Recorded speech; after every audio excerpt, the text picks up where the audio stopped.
चलिए दोस्तों बात करते हैं इस एक और क्वेश्चन के बारे में। इस क्वेश्चन में एग्जामिनर ने कहा इफ 2s इजकल टू में a प्लस का b प्लस का c एंड s माइनस का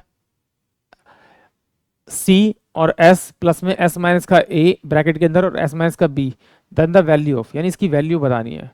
तो देखिए अगर आप इसको सॉल्व करेंगे, यानी कि यहाँ से आप x की वैल्यू s की वैल्यू निकालेंगे या फिर a प्लस b की वैल्यू निकालेंगे तो ये काफ़ी टाइम लग जाएगा। बट अगर थोड़ा सा ध्यान देंगे तो आपका ये क्वेश्चन डायरेक्टली हो रहा है। कैसे जरा देखिए, अगर मैं c की वैल्यू 2 मान लूँ, b की वैल्यू भी 2 मान लूँ और a की वैल्यू भी 2 मान लूँ, तो इन तीनों का जो सम हो रहा है वो 6 हो रहा है।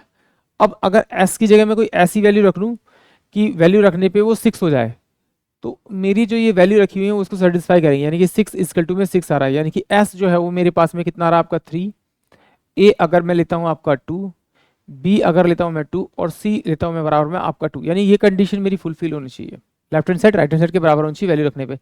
तो वही वैल्यू आप यहाँ रख दीजिए। s की वैल्यू कितनी 3, 3 में से 2 जाएगा तो 1 बचेगा, प्लस का s 3 माइनस 2 इजकल टू 1, और ये 3 माइनस का 2 इजकल टू में क्या 1, तो ये 3 प्लस का 1 इजकल टू में 4 आ रहा है। यानी कि इसको सॉल्व करने के बाद जो इसकी वैल्यू आ रही है वो 4 आ रही है, और ये 4 ही मेरा ऑप्शन में होनी चाहिए। अब मुझे कैसे पता लगे, यहाँ तो ए बी सी डी में है, तो क्या करेंगे हम यहाँ पर इनकी वैल्यू रख देंगे। तो ए मैंने माना था आपका कितना 2, बी मैंने कितना माना था आप 2, इन दोनों को मल्टीप्लाई कीजिए तो मल्टीप्लाई करने पे कितना आ रहा 4। तो ये मेरा इस क्वेश्चन का करेक्ट आंसर होगा, यानी कि ऑप्शन ए। एक बार एक बाकी और चेक कर लेते हैं। तो यहाँ ए का 2, बी का 2 और सी का कितना मेरे पास में आपका 3, सॉरी सी का भी आपका 2, तो ये कितना बनेगा आपका 8, ये हो ही नहीं सकता। तो ये कितना होगा 2 2 4 2 6, 6 बटे में 2 करेंगे तो ये आपका 3 आ रहा है।